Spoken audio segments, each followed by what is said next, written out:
Well, good morning, everyone. And thank you very much, Derek, for that very kind introduction.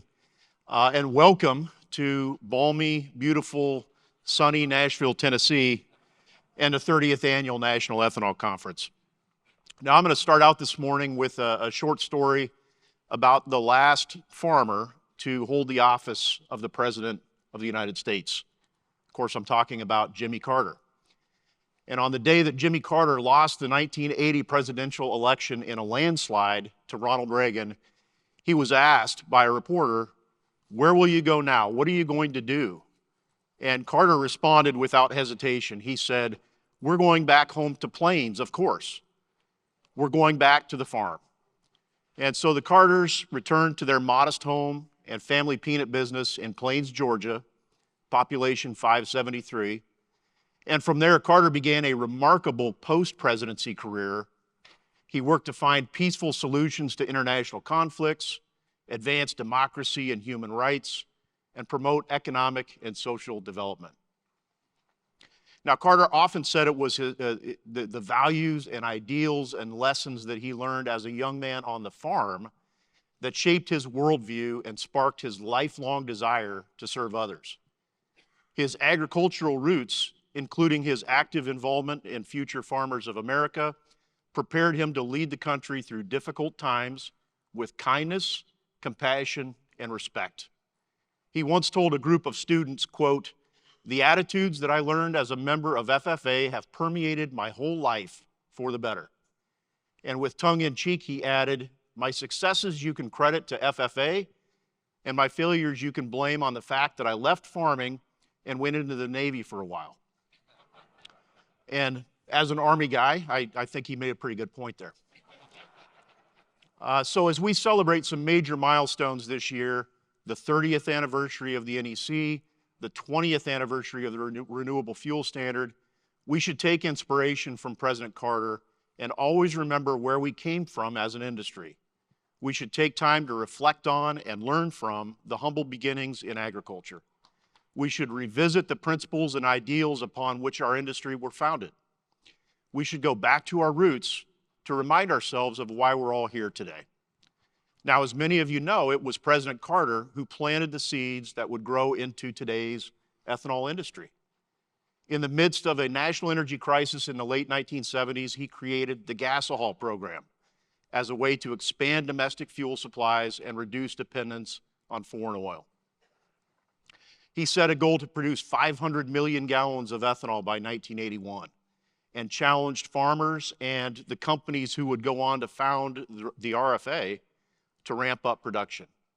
He worked with Congress to adopt the Energy Tax Act of 1978, which approved 10% ethanol blends and established the first ever tax incentive for mixing ethanol into gasoline. And while the main objective of Carter's gasohol plan was to enhance energy security and reduce oil imports, he also knew in his heart that ethanol could be an economic boon for America's farmers, who were just beginning to face surging interest rates, rising debt, trade challenges, and a growing supply-demand imbalance. Our gasohol program will spur investments and create new markets for our farmers, Carter said. Our nation's enormous agriculture and fiber resources can be used to help provide a secure source of energy for the future. Surplus grain, he said, can be turned into profitable, essential fuels rather than left to sit in piles across the heartland. Now, it took longer than expected, but the seeds Carter planted eventually took root and began to grow. Ethanol production topped 500 million gallons in 1984, providing a badly needed shot in the arm for the farm sector, which was facing its worst economic crisis since the Great Depression. Output continued to inch higher throughout the 1980s, and the farm economy began showing signs of life toward the end of the decade. But as the 1990s began, oil prices slumped well below $20 and stayed there for most of the decade. And this, of course, created extremely difficult economics for the fledgling ethanol industry, even as new oxy-fuel requirements were expected to boost ethanol demand and really open the door to broader use of E10. So the 1990s were tough on the ethanol industry. And that decade was even tougher for farmers, who saw grain prices again fall below the cost of production. Demand was stagnant, farm income had plateaued, and consolidation was accelerating. So it was against that backdrop that a hard-scrabble group of about 100 ethanol producers, farmers, bankers, and political leaders gathered in Des Moines, Iowa in 1996 for RFA's first ever national conference on ethanol policy and marketing. Now, I know a lot of you are thinking, boy, the weather kind of sucks this week here in Nashville. I can guarantee you, and I have it on very good authority, that the weather at that first NEC in Des Moines was a heck of a lot worse. But it was over 2 days that that group discussed marketing strategies and policy solutions aimed at growing demand, adding value to farm commodities, opening new markets, and improving efficiency through the adoption of new technologies. The conference became an annual tradition.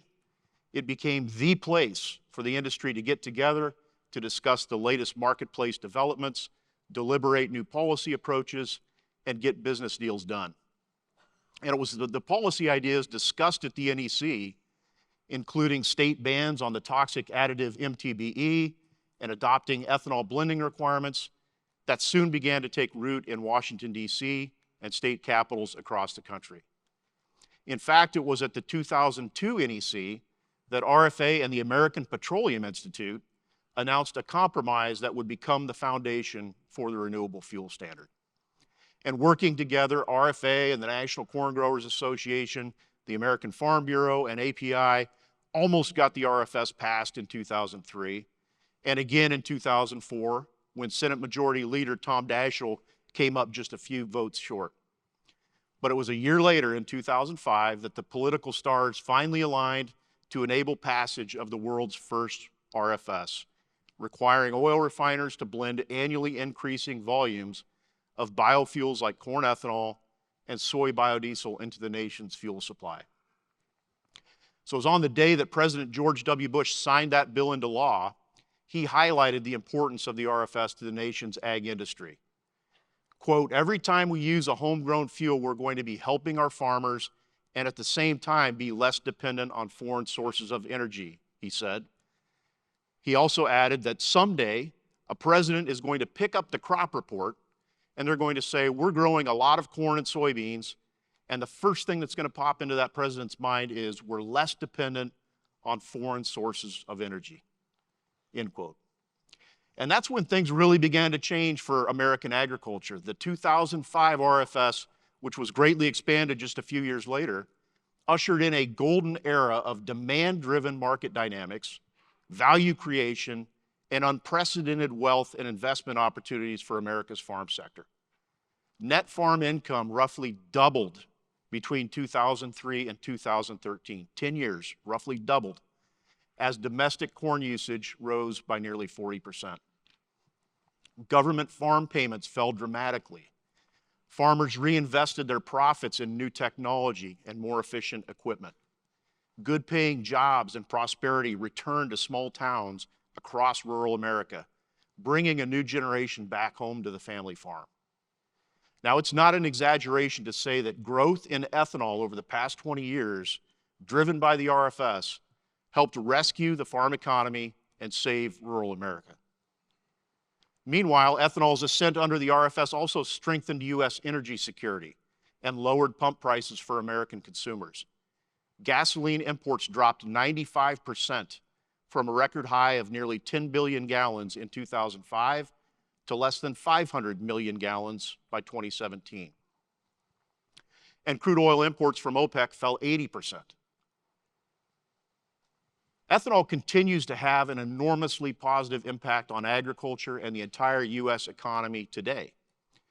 In fact, in 2024, biorefineries bought 5.5 billion bushels of corn valued at $23 billion and processed it into a record 16.1 billion gallons and 37 million metric tons of valuable co-products.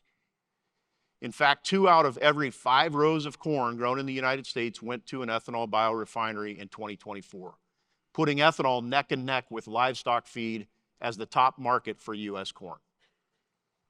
The industry's output added $53 billion to GDP, generated $28 billion in household income, and supported more than 310,000 full-time jobs, many of which are directly tied to that agricultural supply chain. 2024 also saw record production of distillers corn oil and captured CO2, and robust output of distillers grains. The importance of these co-products to the ethanol industry's bottom line simply can't be overstated. In fact, 24% of the industry's gross revenues came from co-product sales. Now, on the demand side of the ledger, 2024 was another solid year for the industry. Domestic consumption approached 14.3 billion gallons, the highest volume in the post-COVID era, as sales of E15 and flex fuels like E85 continued to grow. And ethanol's share of the U.S. gasoline pool stood at about 10.4%. But the real bright spot for demand in 2024 was the export market. The industry shipped a record 1.91 billion gallons of American-made ethanol to 80 countries last year. Last year's export volume represented a 36% increase over 2023 levels and shattered the previous record by nearly 250 million gallons. The value of U.S. ethanol exports surged to an all-time high of $4.3 billion, as shipments to Canada, the United Kingdom, the EU, India, and Colombia all hit record or near record levels. Now, meanwhile, U.S. imports of fuel ethanol were nearly non-existent and registered at just 4 million gallons, representing 0.02% of U.S. consumption. So why are exports booming? Well, because countries around the world are embracing ethanol for the same reasons that we do here in the United States. American ethanol is helping the EU, Canada, and United Kingdom meet low-carbon fuel requirements. It's helping reduce air pollution in countries like India, the Philippines, and Mexico. And it's lowering fuel prices for consumers across the globe, from Bogota and Lima to Singapore and Seoul. So 2024 was another good year for the U.S. ethanol industry. But as we look out toward the horizon, there are storms brewing in rural America, especially for our partners in agriculture. Farm income has plummeted 24% since peaking in 2022, and the total value of U.S. crops is down $38 billion, or nearly $20,000 per family farm. Corn prices are roughly $2 per bushel lower than just 2 years ago. And at the same time, grain prices are down, the farmers' production costs are way up. Expenses for seed, fertilizer, fuels, and labor have all hit record highs in recent years. Meanwhile, property taxes paid by farmers hit record levels. Interest rates remain stubbornly elevated. Farm debt is rising. Cropland values are falling, and ag machinery sales have fallen in 18 straight months. What's driving this downturn? Well, it's really the same old story. Supply is again routinely outpacing demand. Prior to 2021, the annual corn harvest topped 14.8 billion bushels just one time. Think about that. We had one crop of 14.8 billion bushels or more prior to 2021. Since 2021, it's happened 3 times, including a record large corn crop in 2023 and another bin buster last fall. Thanks to better seed genetics and more efficient practices, farmers are growing more corn per acre than ever before. And that's a good thing. But the cruel downside of that impressive productivity over the long term is a growing surplus and lower commodity prices. And as crop budgets are being prepared for 2025, many farmers are facing the possibility of a 3rd straight year of negative margins. So the new Trump administration and new Congress really have a choice to make. They can either throw more money at the problem in the form of ad hoc farm payments, or they can help farmers grind their way out of this conundrum, literally. Removing bureaucratic regulatory constraints on ethanol would allow biorefineries to grind more corn into more ethanol and boost demand for farmers. Taking the regulatory shackles off of renewable fuels would serve as a market-oriented, budget-conscious, America-first approach to staving off the next farm crisis. It's the right thing to do. In fact, the head of the Illinois Corn Growers Association, my friend Rodney Weinzierl, just last week testified to the House Ag Committee, and he told the members of that committee, quote, "The corn farmer's first priority is to derive profit from the market, not from the government," end quote. Indeed, farmers want open markets, not open checkbooks. Breaking down the barriers that prevent increased ethanol use would unlock vast new market opportunities for corn growers, just as the RFS did 20 years ago. And so here's the good news. On day one of his presidency, just hours after being sworn in, President Trump signed an executive order focused on unleashing American energy. And it lays out a framework for removing burdensome and ideologically motivated regulations that have impeded development, weakened national security, and restricted consumer choice. Trump's order specifically mentions biofuels as an American energy source that needs to be unleashed. In another executive order issued on Valentine's Day, Trump said biofuels are, quote, "an amazing national asset," end quote, that can help make America energy dominant. That's good news, folks. That's great news for us.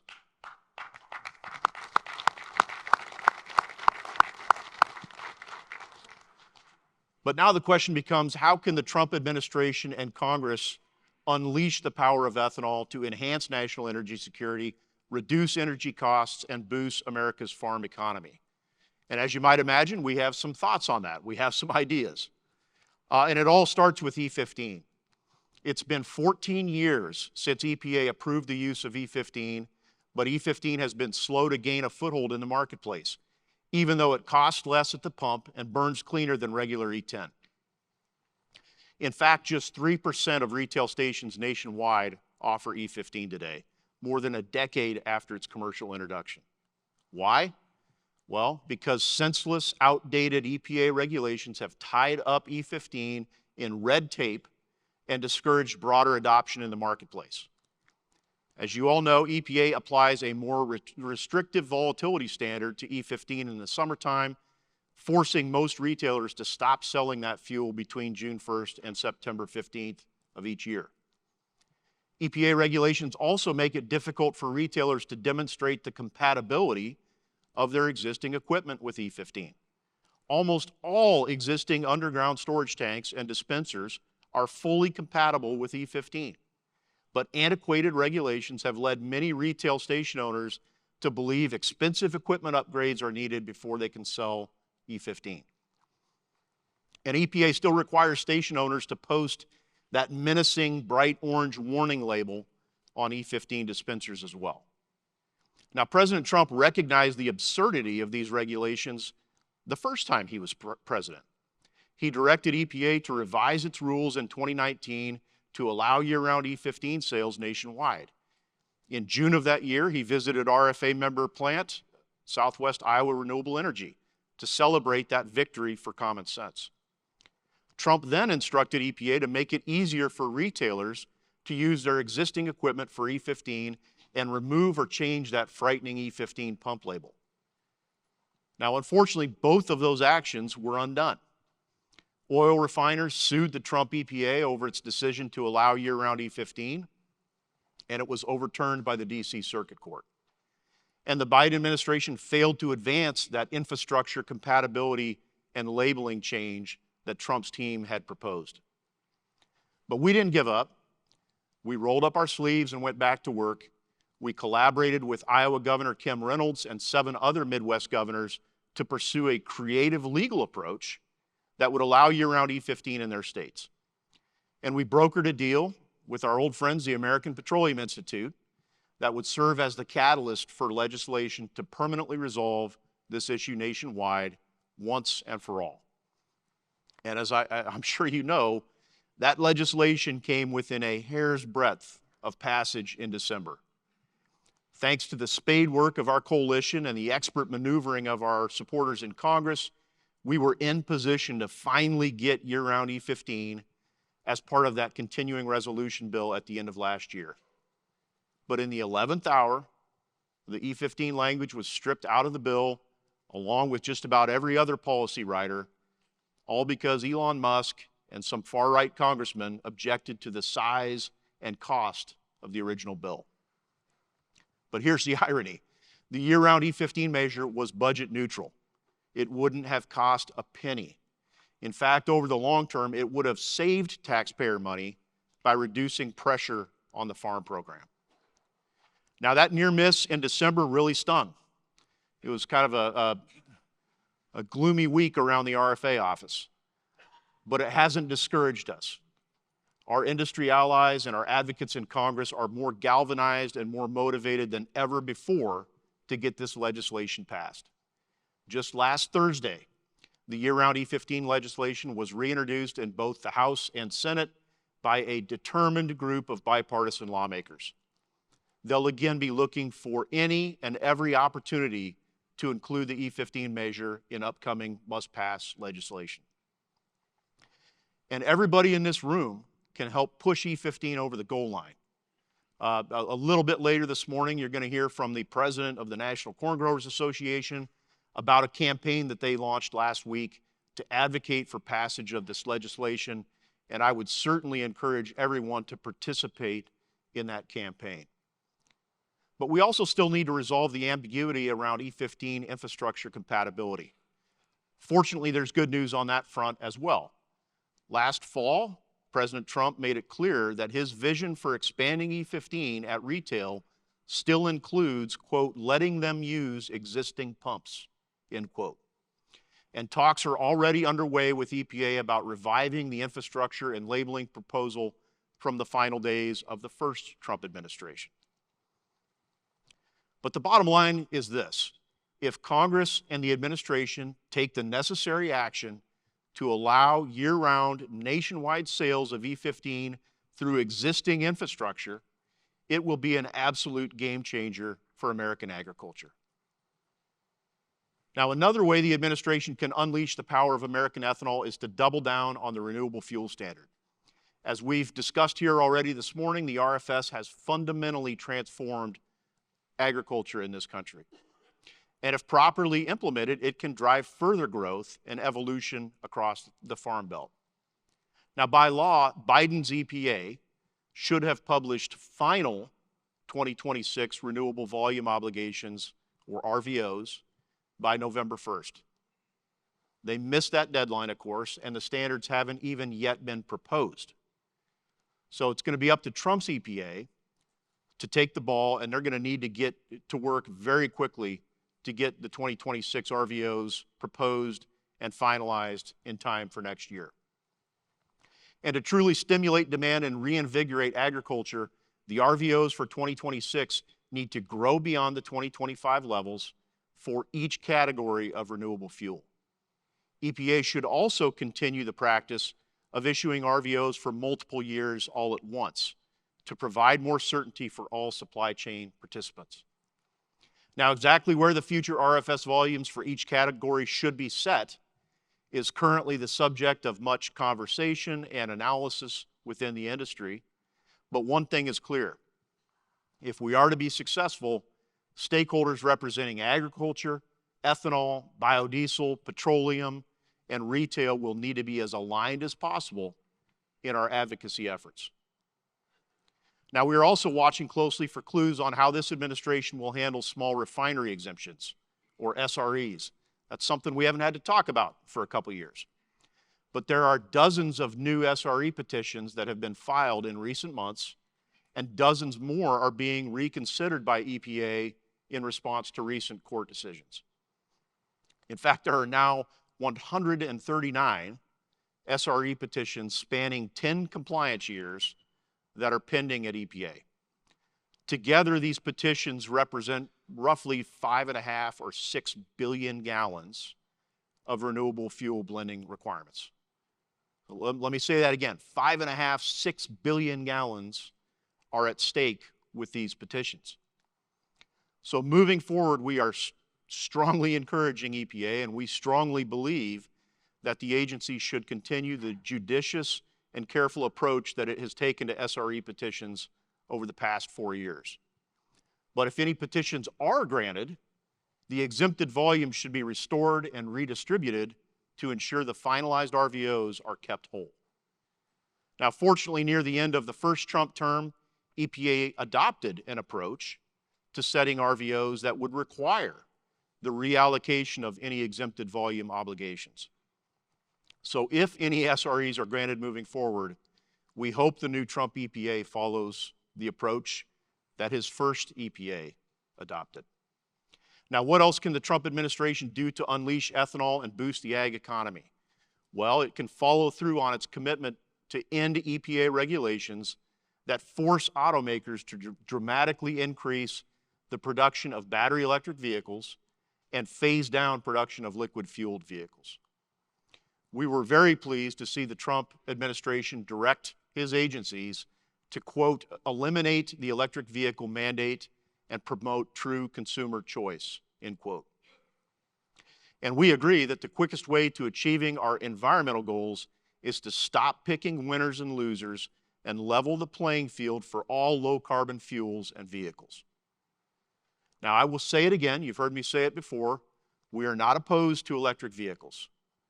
Heck, RFA even owns a plug-in hybrid electric vehicle. And we certainly believe they have a role to play in the future transportation mix. But any regulations focused on greenhouse gas emissions need to be fair and honest in how they account for the carbon impacts of different fuels and vehicles. They need to be science-based and technology neutral. Let's set the standard and then let consumers and the marketplace determine the best way of meeting carbon reduction objectives. When compared to a typical battery electric vehicle, we have shown that a flex fuel vehicle running on E85 can provide similar or even better greenhouse gas performance at a lower cost. High octane E25 and E30 used in high compression ratio engines can also deliver superior performance. So if given the same opportunity and a fair regulatory framework, we are highly confident that higher ethanol blends and vehicles designed to use them can play an instrumental role in affordable decarbonization of the nation's automotive fleet. You'll hear more about our efforts to challenge EPA's tailpipe rule and our efforts on the RFS later this afternoon from our good friend Matt Morrison. Now, strengthening trade and expanding export opportunities is yet another way that President Trump can support renewable fuels and boost farm income. Exports created $13 billion alone in GDP last year and supported 11% of all the jobs affiliated with our industry. And think about this, the 1.9 billion gallons of ethanol that were exported last year created demand for about 670 million bushels of corn. That's roughly equivalent to the annual corn crop harvested in Kansas or Ohio. It's also more corn than we ship each year to Japan, which is our second largest corn export market. Now, President Trump has specifically acknowledged the vast potential we have to increase global exports of ethanol, which would lift demand and value for our nation's corn growers. Just last fall, President Trump said, quote, "We won't just increase ethanol production in our own country, we will make it our mission to export ethanol all over the world," end quote. So rest assured, RFA will continue cooperatively working with our partners around the globe, many of whom are here this week, to grow the world market for ethanol and increase opportunities for fair trade. And we'll continue working closely with the Trump administration to ensure that the impacts of the decisions they're making are well understood in terms of what it could mean for ethanol in our industry. Now, at the end of the day, all we're asking for is a level playing field when it comes to trade. If biofuel producers in other nations have free and open access to the U.S. market, which they generally do, then American biofuel producers should have free and open access to their markets. But if other countries put restrictive trade barriers in place that block U.S. biofuels, then it seems only fair to us that our government would consider reciprocal treatment. And that's why RFA is supporting President Trump's announcement just last week that he intends to implement a reciprocal tariff on imports of Brazilian ethanol. For almost a decade now, we have spent precious time and resources fighting back against an unfair tariff regime imposed by Brazil's government on U.S. ethanol imports. At the same time, our country has openly accepted and even incentivized ethanol imports from Brazil. It's past time to level the playing field. So hopefully, the action taken by President Trump last week will get Brazil back to the table for serious conversations about a return to the free and fair ethanol trade relationship that our two countries have enjoyed in the past. Now, finally, unleashing American ethanol will require decisive action and clarity on biofuel tax credits, specifically the 45Z clean fuel production credit. The Treasury Department finally issued preliminary guidance on 45Z just a few days before the inauguration.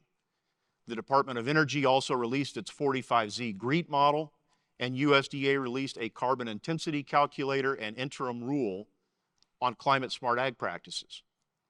So all the pieces to the 45Z puzzle that we'd been waiting on for 2 years were finally dumped out on the table in the last few days of the Biden administration. And the folks at USDA and DOE did some really excellent technical work on this package. The modeling tools released in January are rooted in sound science and current data. They confirm that today's corn ethanol substantially reduces greenhouse gas emissions compared to gasoline and is well on its way to net zero carbon.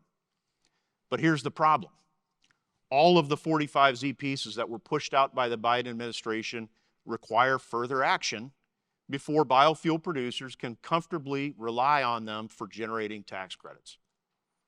So now it's up to the Trump administration to take those puzzle pieces that were dumped out on the table and either put that puzzle together or put them back in the box.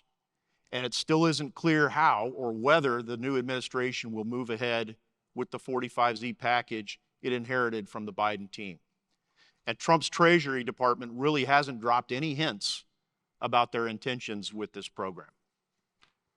Now, at the same time, and this is very current news, things that were happening last week, there are House and Senate Republicans who are writing budget bills to advance the GOP's top agenda items, including extension of the 2017 Trump tax cuts. And to accommodate the budgetary impacts of those tax cuts, many in Congress believe that they're going to need to make significant cuts to federal spending. And some House Republicans are aggressively pursuing an overhaul or full repeal of the Inflation Reduction Act's energy tax credits, potentially including 45Z, as a way to cut spending. Now, other House Republicans, including many from the Midwest, are encouraging a far more judicious approach to IRA reform that would spare and potentially even improve the 45Z tax credit. And you'll hear from one of those Republicans, our good friend Iowa Congressman Randy Feenstra, this afternoon. Now, those Republicans are arguing that the credit isn't just about reducing carbon emissions. It's about creating good jobs in rural America. It's about American energy security.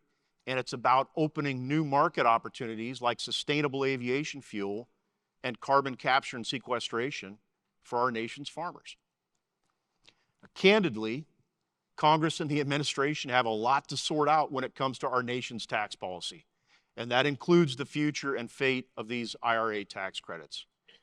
And if there's one thing we know, it's that markets hate uncertainty. Maybe I should rephrase that. Markets absolutely despise uncertainty. But realistically, it may be a while before we have the answers we need on 45Z. And that's why, in the meantime, RFA believes Congress should strongly consider reinstating the suite of biofuel tax incentives that expired in December, including the second-generation biofuel producer tax credit. Temporarily bringing those credits back would provide a bridge to 45Z and give the industry more certainty. But wherever the tax policy roller coaster takes us this year, RFA will remain highly engaged with members of Congress and new administration officials. And our principles at RFA haven't changed when it comes to tax policy. We'll continue advocating for policies that create durability and certainty, provide fair opportunities for broad participation, offer market-based structures, and follow sound science. So that, my friends, is how the new administration and Congress can unleash the power of ethanol and strengthen American agriculture. Opening the marketplace to larger volumes of ethanol would reduce fuel costs for consumers, enhance energy security, and help stave off the looming farm crisis. 2 decades ago, adoption of the RFS created a robust market for renewable fuels, rescued family farmers from economic peril, and sparked the most prosperous era in the history of American agriculture.